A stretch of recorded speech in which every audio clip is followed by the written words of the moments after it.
My name is Claude Locke. I'm the Managing Director of MyBassCoach.com, and today I'd like to introduce you to a very special friend of mine. His name is Clay Dyer. In March of 2006, Clay made his FLW Tour debut on Lake Pickwick in Alabama. In that fishing event, Clay finished ahead of the reigning FLW Tour Championship winner and the reigning Bassmaster Classic champion. They were the holders at that time of the two most prestigious and lucrative titles in all of professional bass fishing. What makes this remarkable rookie accomplishment even more amazing is that Clay was born without any legs, without a left arm, and without a right hand. I've always been a competitor at heart. I've always wanted to win. It didn't matter what I was doing. And when I was young, around the age of 4 or 5, I started out catfishing, and I always thought, well, it's pretty cool to be able to be out in the outdoors all the time and be able to hunt and fish and do those kind of things. I started playing sports then, and started getting more active in sports in my teenage years. And through all the childhood into the teenage years, growing up into being a young adult, I thought, I would love to be able to do something professionally, be able to be a professional athlete.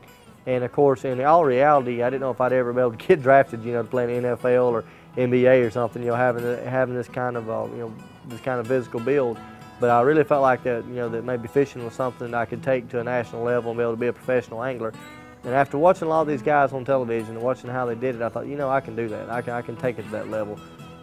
I knew I had everything it took to get me there. I knew I had a heart, a mind, and a soul, and those were the three, in my opinion, the three most important qualities in order to help me to achieve my goals and achieve my dreams. So I started out fishing at a local level, on fishing a lot of local team trails and tournaments and everything, and then actually started progressing up, through the state and regional ranks. And as I was in my teenage years, and then after I graduated high school in 1996, actually while I was in college, I started trying to pursue professional angling as a career, and went in head first and haven't looked back yet. Of all the things I do in fishing, probably one of the hardest things is actually tying on the lures.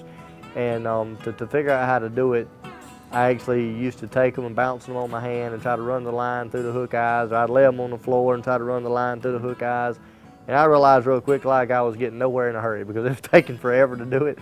And I thought there's got to be a better way to do this. I started trying to bounce the lure on my hand, put the line in my mouth, and just doing what felt comfortable. And as I kept eliminating, through trial and error and doing what felt comfortable, I was able to figure out, the way of bouncing like I do, taking the line in my lips and using my teeth to guide it through the hook eyelet, and actually taking and looping it, in an overhand knot, and taking the bait and putting it through the loop, and then pulling it down tight. And the way I actually finish it up is when I get the actual knot almost completed, and I take the hook point and stick it in my hand, and take the line and put it in my mouth, or take the hook and actually put it in my teeth, and take the line, wrap it around my hand, and pull it down tight. And just about every time it gets ugly. We draw some blood just about every time we do it. Well, when I was looking at trying to become a professional angler, and I realized what the other guys had that maybe I might have been missing, it was nothing more than the hands and the fingers. I knew I had everything else, and I knew I could figure out a way to be able to overcome the obstacle to get there. And I knew basically that I could use my mind to be able to focus on the resources I had versus resources that I didn't have.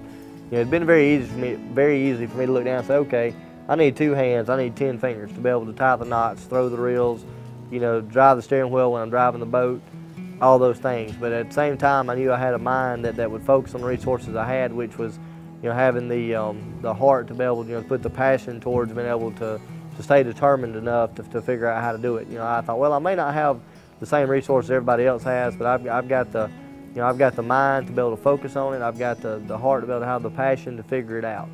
Whenever I go to make the cast, the way I prepare myself to cast is I lock the rod handle in between my collarbone and my jawbone in a socket like that, and apply the pressure to the reel with my chin to disengage the line button, and then I actually put my bottom lip on the line to feather the line to keep it from going out.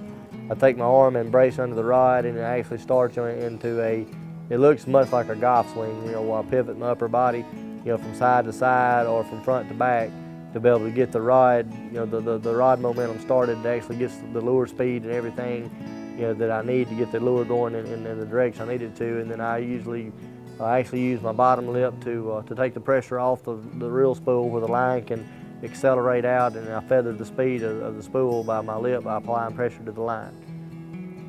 And so therefore I just tried to keep focused on what I had and to be able to how to maximize my potential to be able to get to where, to get to where I wanted to be at. I think a lot of times people wonder how I've gotten to where I'm at in life. And the big thing that I've always tried to do is focus on that I had a heart and a mind and a soul to be able to accomplish the things I wanted to do. And with me, to me of heart, I want to have the dedication, the perseverance to be able to overcome the obstacles that are setting forth in front of me. Everything from learning how to do, such as writing, such as throwing football, such as making telephone calls on my cell phone, doing the little things I need to do.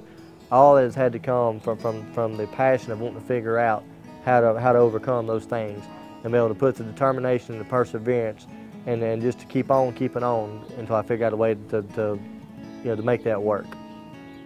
The next time you have an obstacle standing in front of your dream that's keeping you from living your dream, remember to have the perseverance, have the heart to keep on trying and not ever give up.